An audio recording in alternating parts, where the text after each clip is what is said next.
Oh, Bob seems slightly improved this morning. Got female turkey out there making a hell of a row and just going on and on and on and on and on. And I think Bob's sort of trying to locate her, and he's been very vocal all morning. Haven't crowed, but been whickering away. I did give him some antibiotics last night, just in case, just to cover him, because I don't know really what has caused this. Perhaps it is a bacterial thing, I don't know, but we'll keep going. Again, I can't put him out because, you know, so he can have a breath of fresh air and wander around and see what's going on out there, maybe stimulate him a bit further because it's so damn hot. It's about 40 degrees already, it's 11:30. And I'm still spraying me brambles and docks and things with salt water. It's very nearly killing me. Picked off about another 100 Colorado beetle larvae this morning as well, before the sun got on the plants, so at least that was a relatively, well, I wouldn't say pleasant experience, but I didn't cook at the same time as being horrified by those awful grubs. But there we are. The plants, the potato plants still aren't standing up, so it's going to be impossible for me to spray with neem oil or sprinkle diatomaceous earth or whatever on them. It's just going to be a case of just continuously going out and checking and picking them off as I see them. So there's another thing he does, is slapping over his beak, continuously flapping his wings, but he is wandering around. I say he went from his paper there to over there, so yeah, here's hoping again. Well, Bob in the garden just to see what he's like this morning. I do that, well, I've done it for the last 3 mornings. He seems a little brighter today, but he hardly ate anything at all yesterday or drank anything. But he seems to have a bit more control over his neck. He seems to be able to lift it a bit higher, but then he sort of has like a sort of semi-spasm and goes a bit peculiar, and then he does his wing flapping and he nearly falls over, and then he drops his head again.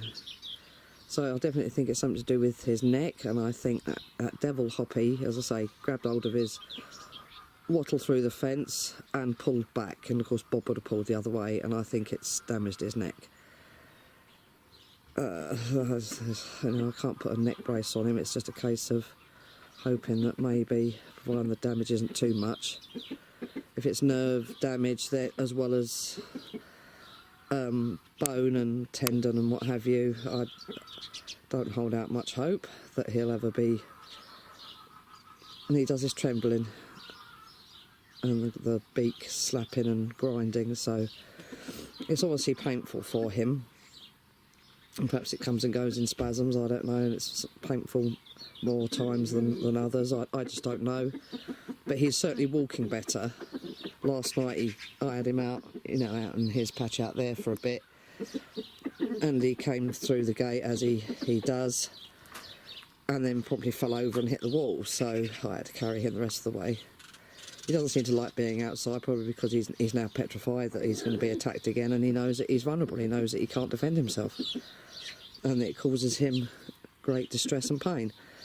Even though Floyd wouldn't attack him, neither would Boots. But I'll say, Ooster A-Ray was he never seemed to be aggressive towards him, but Bob just used to go the other side, go in the other direction. Of course, with Ooster A-Ray and Whitey being out, and I'll say neither of those two he's very keen on, he, you know, maybe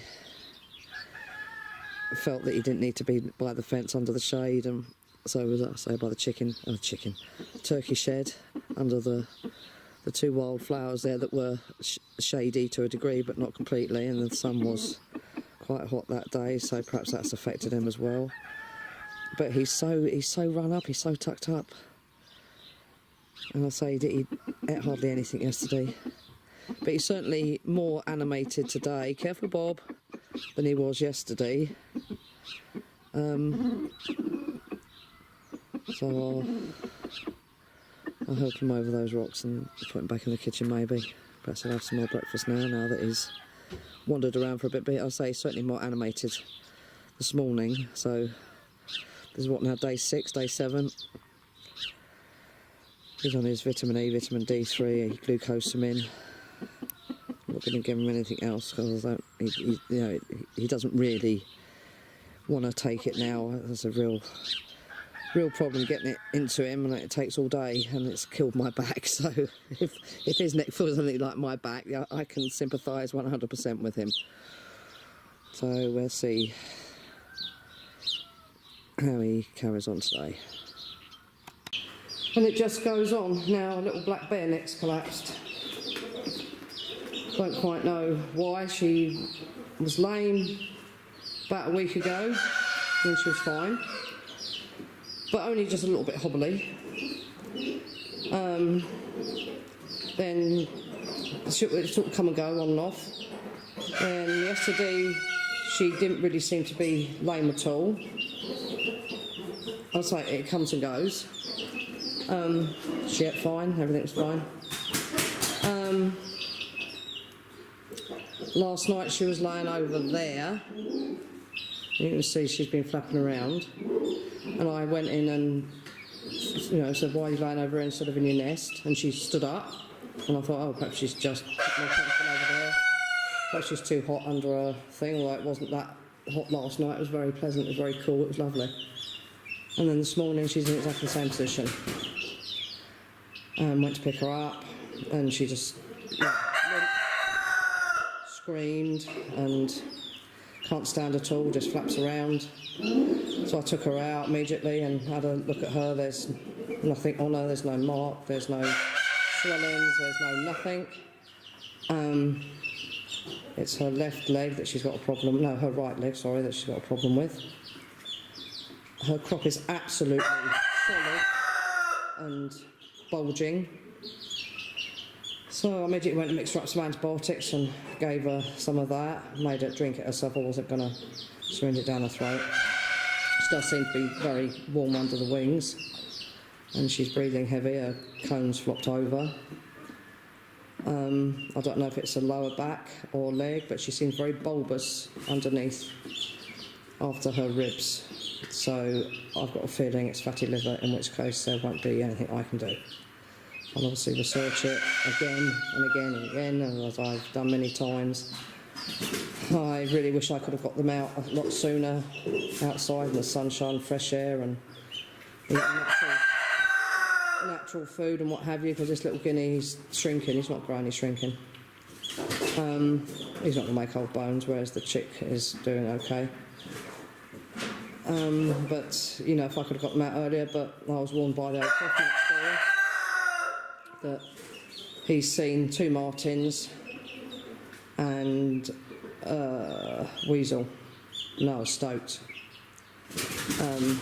around his place and around mine. And we've got a lot of buzzards around, and also he's had a lot of trouble with crows and, well, actually I think they're ravens. Ravens and magpies nicked 10 of his chicks. He's shot a couple of magpies, but he's got no chicks left, and the martin apparently took 4 of his hens, big, fattening hens. So I didn't dare put them out there a couple of weeks ago when I wanted to, but I don't know. So I'm going to try and rig up something outside the top of the cage, although that's not really high enough. Try and do something so I can put them outside, put a load of shade over them. There's nowhere where they can go where there's shade except on the lawn, but then it moves around.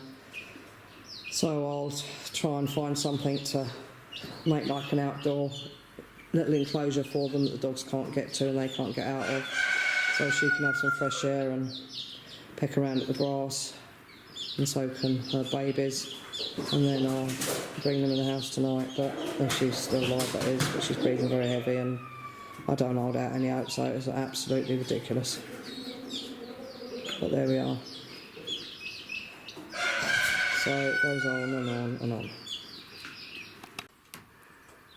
Well, I've got her out in a sort of a rigged up, it's just a cage top, but I want to see if I can find some small gauge wire and, well, not gauge, hold wire, and me electric fence post and see if I can do a proper little circular or square corral so I can get in and out much easier, and the chicks have got a bit more space. They've been pecking around. They're very, very nervous to start with, obviously, 'cause they've never been outside before in their lives, so very nervous, but I made sure I put her out first and I laid her down comfortably in the shade, and then encourage the babies out.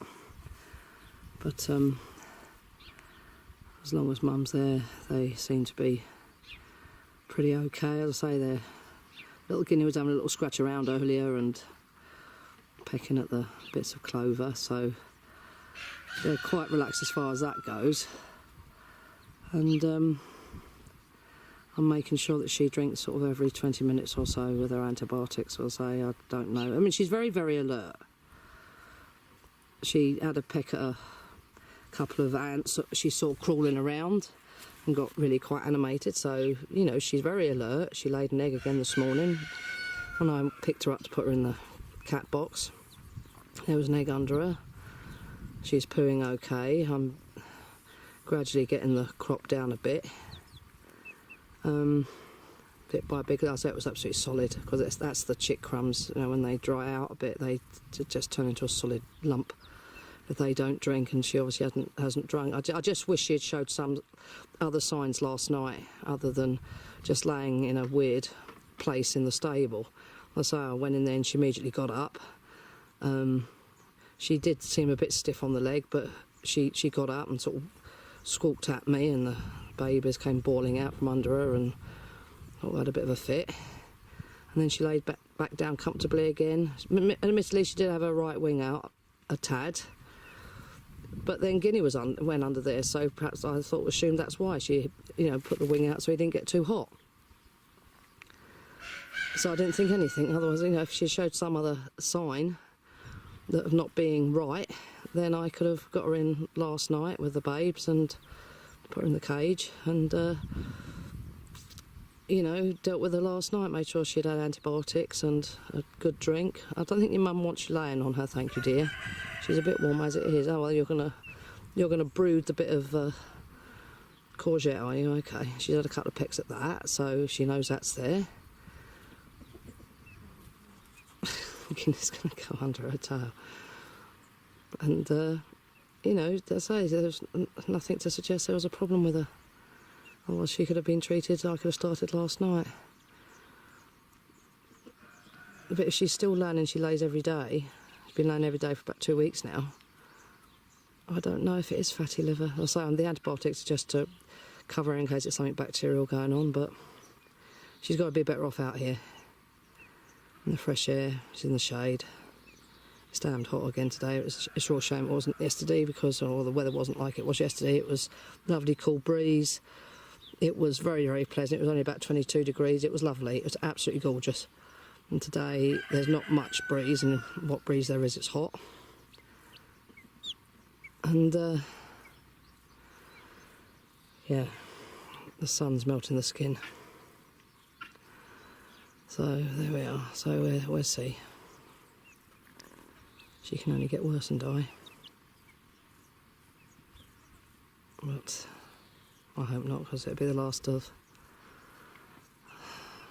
of fourth generation. There's no more. So that'd be real sad. But there we are. Well, little hen's a little bit better this morning.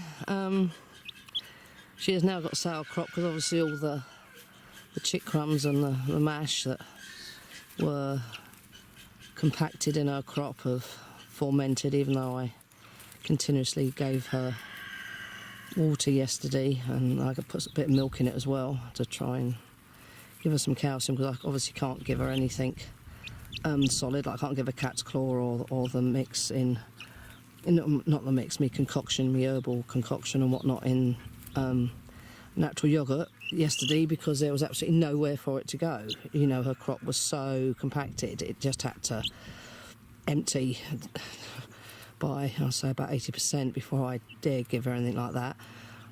So it's just been antibiotics in water in case it's some form of bacterial thing that's attacking her and causing her lameness. I did think she was going to die last night. She refused to drink anything. I had her in the cage with her babies, obviously, in the kitchen, and I was every half hour trying to keep her hydrated and keep her drinking to try and empty the crop a bit further, but it wasn't moving. Nothing was moving, and this morning was the same, but she was alive, as you can see, and she doesn't seem too bad. She's actually gripping with her right foot now. Obviously still can't stand, can't move, but she did grip my finger with her right foot when I picked her up. That's why I picked her up with her feet underneath it, to see if there was any response from her legs. And I'm saying the right foot did grip round my finger, so she has improved slightly. And I have just forced her to drink antibiotics in the water and milk, and she's drunk, I suppose, about 30-40 mils, and the crop is loose, it's moving, and the junk in there is beginning to digest, but she absolutely stinks every time she opens her mouth, so she's now got sauerkraut.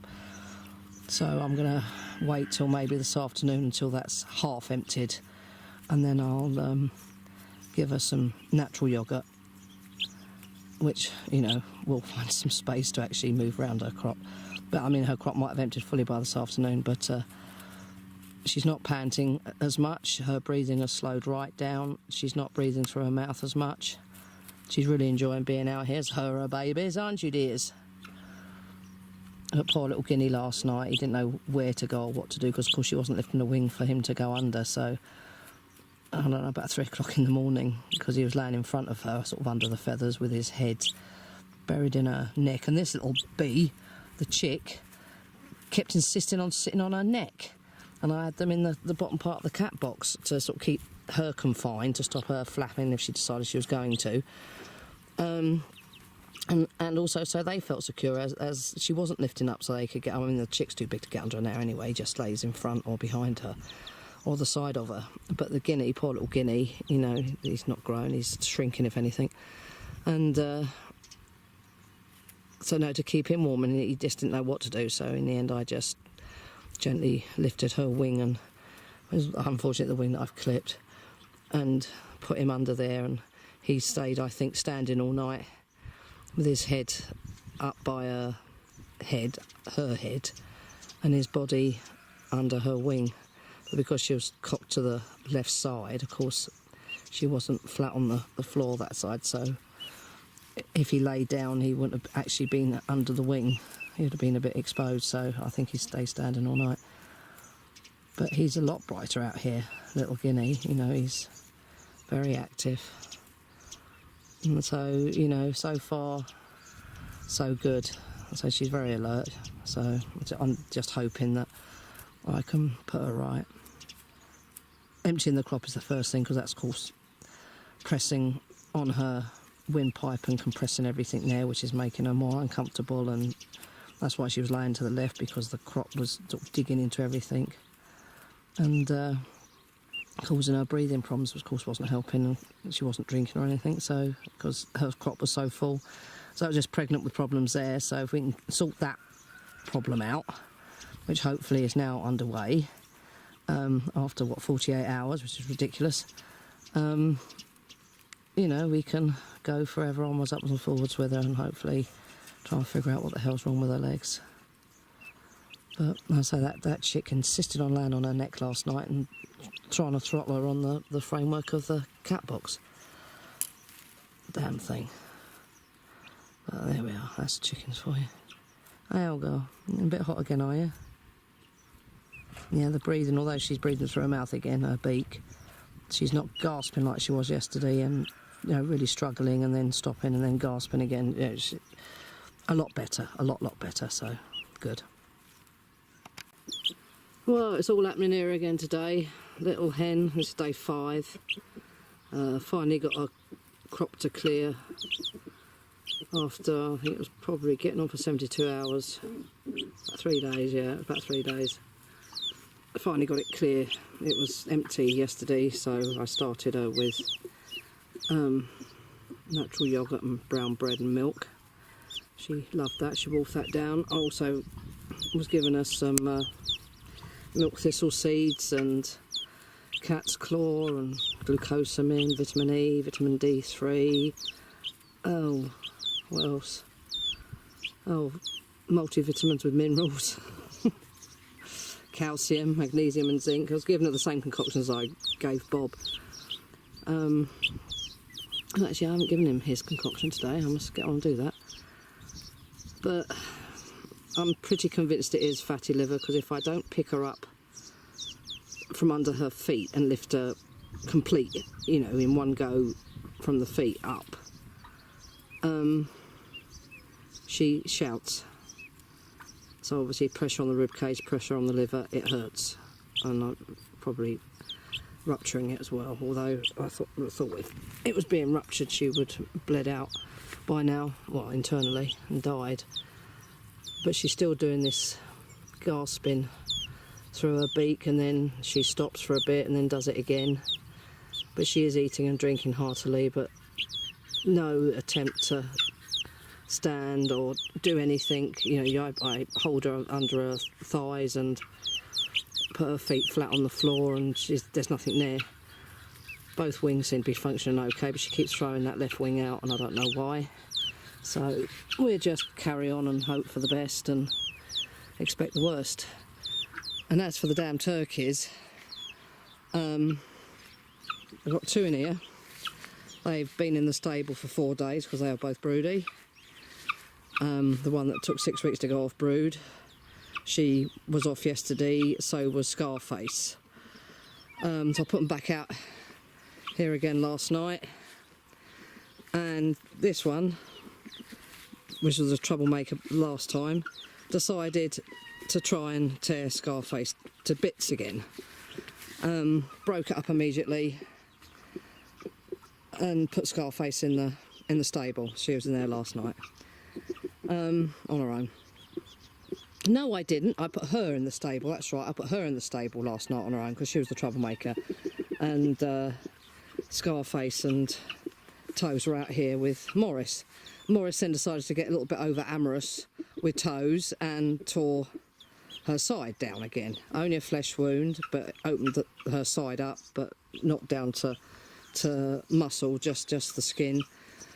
So put him in the stable with old Ooster A-Ray here. Didn't we, Ooster A-Ray? You had company again last night, didn't you? I don't know if you were impressed or not. So that was that. So today I thought, okay, it's really, really hot. They're not going to be wanting to fight because it's too damn hot to fight. They'll just be standing under the shade. Oh yeah, how wrong. She got hold of poor old Scarface and nearly tore her bottom beak off. So that was that. So I put her in here. And Toes then decided that she was going to be broody again. So she went, I don't even know where Toes is now. Where you gone, Toes? Oh, there you are, you're over there. She was on the nest. Well, not on the nest, she was on the rushes over there. I couldn't find her, and I thought this female had killed her because I didn't hear anything and just heard this funny grunting noise. No, it was her over there laying in the rushes. So I put her back in the stable. I thought, right, you can stay there. So that left poor old Scarface out here on her own, who was being pestered by the other female, and she was trying to attack her around the corner there. In fact, twice she got her head through here and through there. Scarface grabbed hold of her and she nearly broke her neck.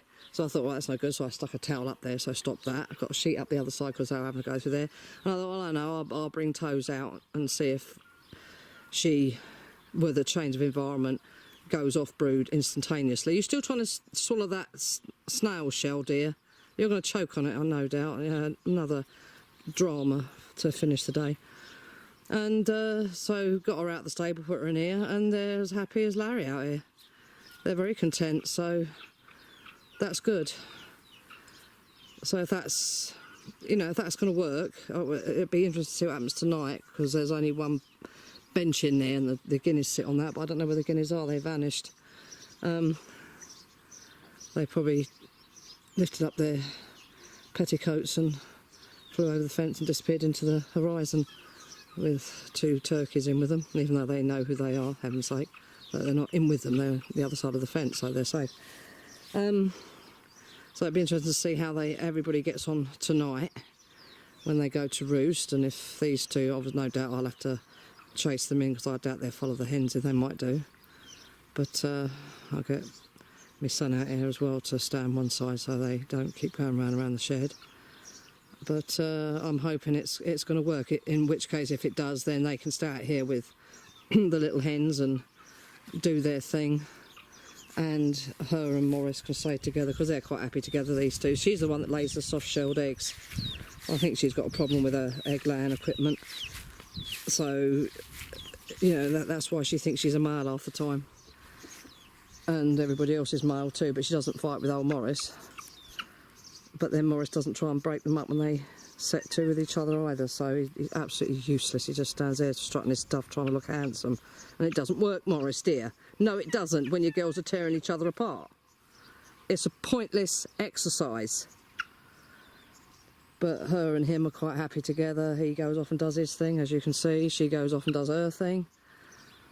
They come together from time to time in the shade. They go and eat together, they drink together, they roost together. She doesn't bother the guinea, whereas Scarface does from time to time, so does Toes. She doesn't bother Guinea, she's quite amenable to him. And they just, you know, peace. They're just very content with each other, as they were the last time when Toes went broody and the other one was broody for 6 weeks. You know, it was these two were together for about a month, just these two. Very happy. Old Morris grew his feathers again and he wasn't stressing, and very calm. So if it's going to work with those two in with the chickens, then that's how I'll leave it. They stay with the chickens and these two will be together. Because she's a bigger turkey as well. So more able to withstand Morris's advances if he does advance towards her, but I must admit I don't think I've ever seen him advance towards her. Well, I obviously have at some stage, but not lately anyway. I say she's still laying her soft-shelled eggs. Then she went on the nest this morning and I thought, well, we've already laid a soft-shelled egg in the stable, so what are you doing? So I thought then, oh, we've got a problem with our equipment probably, just to make my life even more enjoyable. But yeah, so that's how we'll leave it and see what happens. But hey, Mooney, poor little hen. I really don't know what to do with her. I don't know if I should try and put her in a sling type thing so she's actually off the floor and the pressure's off her rib cage and off her crop, because she's actually bruising her crop as well, which of course isn't helping the situation. Of course, every now and again she'll sort of try and throw herself forward to get up. I wish these babies of hers wouldn't keep falling all over her wing and sitting on her back, and the chick sits on her back, which of course really helps her. So that would stop that if I put her in a sling. But then if she starts flapping and having a panic, she may end up going sort of head first out of it and hanging herself. So I don't want to restrict her too much, and I don't want to sort of strap her down in it to keep her secure, for fear of putting pressure on her liver or whatever it is that, you know, is causing this. I don't know. But I don't think it's... She had her last lot of antibiotics this morning, so I'm not going to give her any more antibiotics. I was wondering if it might have been typhoid, but she wouldn't be eating and she wouldn't look as bright as she does if it was typhoid. So I'm going with the fatty liver, but it might be too little too late. When she was limping, I maybe should have suspected fatty liver, because old Ginge goes off her feet, well, off one foot from time to time, and she certainly has got fatty liver. She's got this great big bulbous yellow orange bumps coming out of her, you know, either side of her bottom. Massive mass of fat, and she'll limp from time to time and maybe go down and then get up again and carry on, and I administer to her and then we walk away and we're quite happy. But she is a very, very old hen. She's got to be at least 12 years old. I mean, she's only, what, 3? She's only a young hen.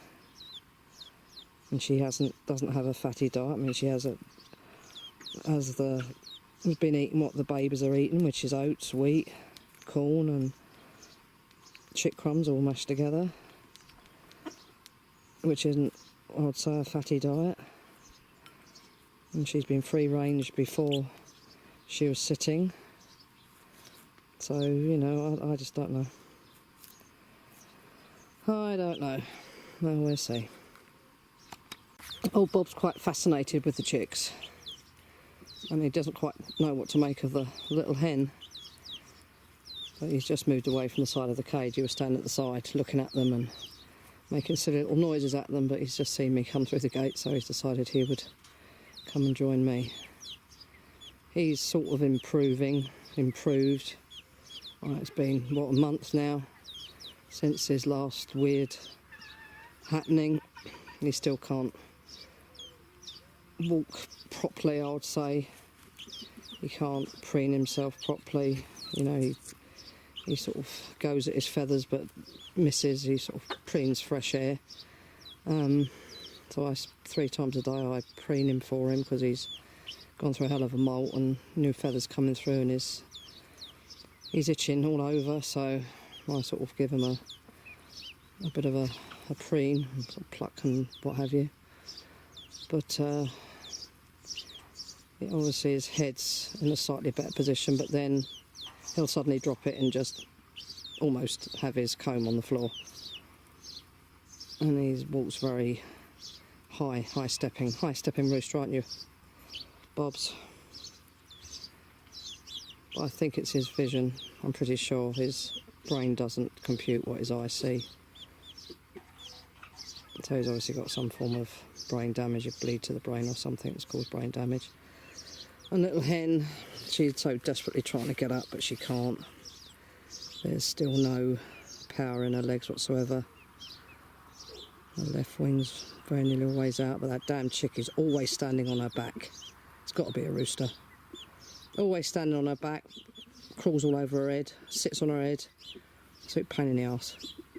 Of course, little Guinea's not going anyways, so he's shrinking. Now stand on her back. Go on, now stand on her tail, like you generally do. So she hasn't got enough problems. But there we are. So now day 6 for her. She's finding it difficult to breathe still. She sort of, not pants, but gasps for air most of the time now. But that's probably because she's laying down all the time, so her lungs are probably filling with fluid. Her crop's emptying nicely now though, and her poo's a lot healthier, so all the sour crop and the plum shad with her crop is now out, so hopefully she'll feel better in herself. But I say what it is with the legs, I don't know. I really do not know. But she's having all the concoctions under the sun, so it'll either do something or it'll do nothing, depending on what it is. But she's no worse, so that's got to be something. You're taking yourself in, are you, Bobs? Well, the gate's not open, dear. Moon, would you please go and lie down? Come then, Bob. Oh, God. No, you're going to chew the grass, are you? Well, that's good. Yeah, that's good. He likes this weed. I don't know what it is, but he's always plucking at that. You're keeping it pruned down for me, aren't you, Bobsy? Yeah. Well, are you coming in then? No? You're going to sit there. Go on then. In you come. You're eating your pebbles, all right then. You're going to pluck at your weed? Pluck at some grass. Oh, dead grass. So hot here, about 40 degrees today. No air. So,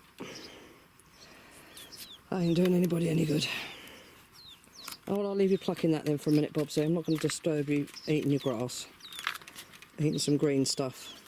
Well, it's probably not exactly the cleanest, but there we are. Right then, Bobs.